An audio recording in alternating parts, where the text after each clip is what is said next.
Well, good morning, church. It is December 10th, and we're looking at the 10th day of Advent. And I would again direct you to Solid Joys by John Piper. I am taking how he's advancing every day, but I'm reading what he says. I'm looking at the passage, and then I'm kind of ad-libbing from what he has said. And so I would recommend you go and you listen to him as well, because you'll find we're saying the same things. What I'm saying, I'm basing on that. Today we're going to look at the gold, the frankincense, and the myrrh. In Matthew 2, verses 10 and 11. So let me read those. And when they saw the star, they rejoiced exceedingly with great joy. And going into the house, they saw the child with Mary his mother, and fell down and worshipped him. Then opening their gifts, they offered him gifts of gold, frankincense, and myrrh. These foreign kings, they selected these gifts long before they ever met this new king. They selected these gifts and they brought them this whole distance. When they selected these gifts, they selected them to give to a sovereign, to give to a king, to give to a monarch who needed nothing. They did not know when they got to Jerusalem that they would find a child living in a city, obscure, poor by standards of a king. They did not know, and they did not care. They were following the star so that they might come and worship the King of the Jews, who they knew was born King of the Jews because he was both God and man. In other words, these gifts were not a bribe trying to get him to do something.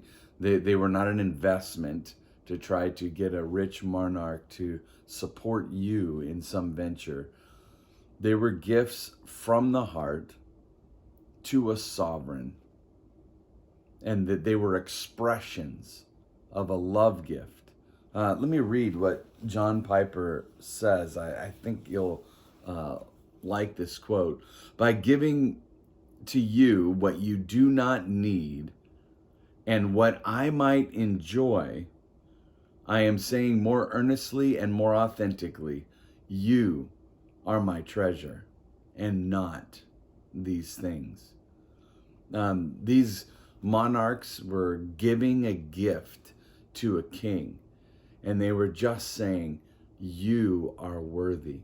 You alone receive glory and honor, and I am willing to give you these things. Although the gold would be helpful for my living, the frankincense would be all the myrrh, that would all be helpful. And if I combine them all, I would probably be able to live for a while off of these things, or buy expensive things for myself.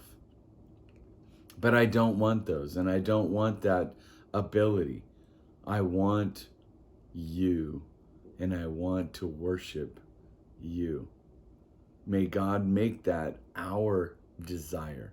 May we pursue Christ with the desire to be in fellowship with him, to have him.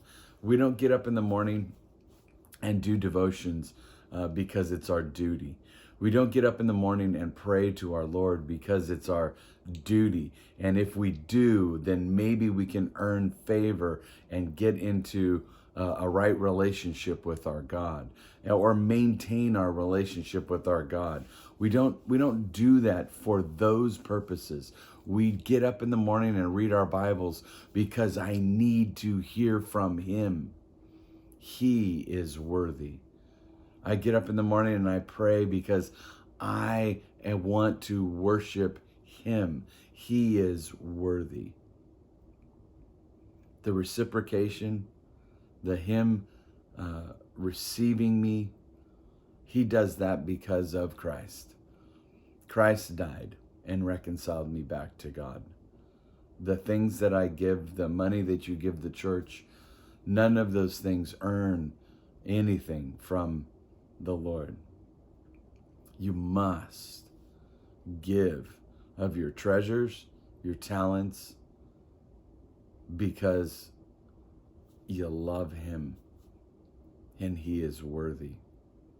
Give up your time, give up your treasures, give up your talents to worship the one born King of the Jews, the God who became man so that he might reconcile you to himself. He is worthy, church. See you tomorrow. Have a good day.